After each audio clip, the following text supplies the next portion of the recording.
Hello, I'm Jenny Fern, and welcome to my library. I am a chaotic neutral mechanical engineer who's really into permaculture and wants to talk about books, so let's talk about books. Today's video is a tip video.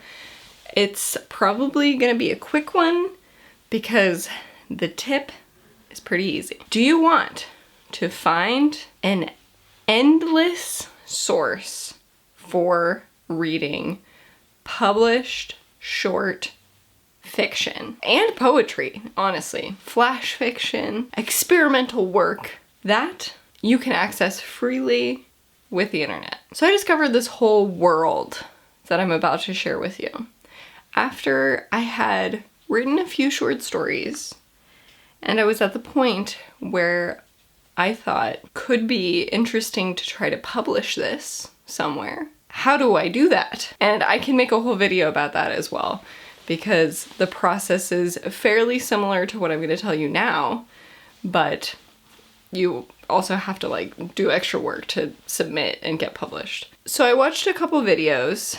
There was a video by Shaylin from Shaylin Writes, where she explains really the whole process of trying to submit your short stories. And what she mentions is this beautiful website called Submittable. The side of it that we're going to talk about today is the short story publications. So you get to this page and you can filter out for different things. When I am looking for places to submit my fiction to, I usually say fiction or short stories or short fiction or whatever the thing that I have is. Put that in there. And then I'll say no fee, which means I don't have to pay in order to have people read my work and see if it's a good fit for their publication or not. I do that because I'm cheap. You want to find short stories. You want to find published short stories. Where are the literary journals? How do you find them? Submittable. You look as if you're gonna submit short stories, and then you get this list of publications. And this list of publications has all sorts of different vibes. When I was recently looking to submit, I found a surf magazine, which is actually kind of amazing because I do have a story that is surf focused, but it's not quite ready to submit and the date's too soon. So I'm missing that boat. But you find things like that where it's like, maybe I'm into reading some surf-related stories. And then you find one that's like all experimental work. And so you'll find a whole bunch of different vibes that these publications are going for. Click on the website and you get an idea. Oh, okay, this is hip.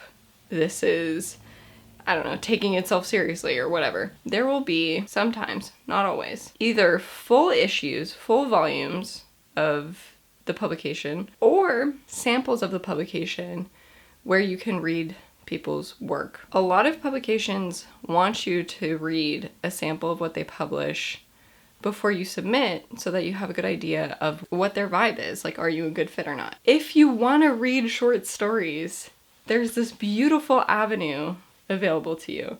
And the great thing is, the writers want their work to be read. So I think it's a beautiful ecosystem of free published work, short stories from writers, and you can build your own anthology. Like, how cool is that? You have like a little Word document where you have all these links to short stories, and you can make your own little themed anthologies with these published works using these literary journals. I always thought it was very hard to find literary journals, and maybe you all have recommendations that you can put in the comments of like, oh, actually, like this website compiles everything and it's really great. I found it's really easy to just look through Submittable, see this publication is accepting submissions soon. That's my big tip. I did also want to mention the poetry. A ton of these literary journals are also publishing poetry.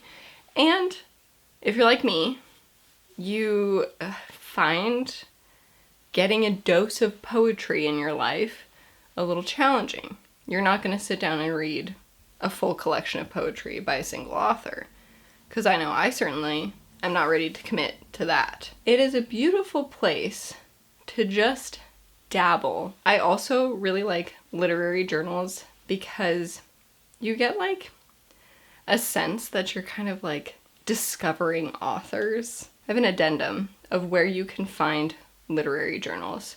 Take your favorite short story writers collection, Karen Russell, for example, and look at where the work was previously published. So on the copyright page here, for example, The New Yorker published The Bad Graft, Prospectors, Bog Girl, Orange World. Karen Russell is so talented to be published in The New Yorker so many times. I feel like that's incredibly impressive. Zoetrope also published 3 of her works. That is an aspirational literary journal for me. This collection only has those 2 publications because she's like a big time. So in this collection, she also published in Conjunctions, Five Fingers Review, Granta, The New Yorker, Oxford American, and Zoetrope. These literary magazines exist.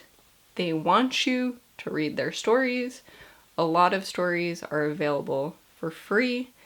It is a super cool way to access literature. These authors want their stories to be read, and I feel like it's a really underrepresented way of reading on BookTube specifically. I've never been a part of any literary program or creative writing program or whatever in college. I have an inkling that colleges talk more about this. As an adult who is a mechanical engineer, did not go to school for writing. It's not something that I really was exposed to until I got into writing. If you enjoyed this video, please consider sharing it with a friend you think would also enjoy it.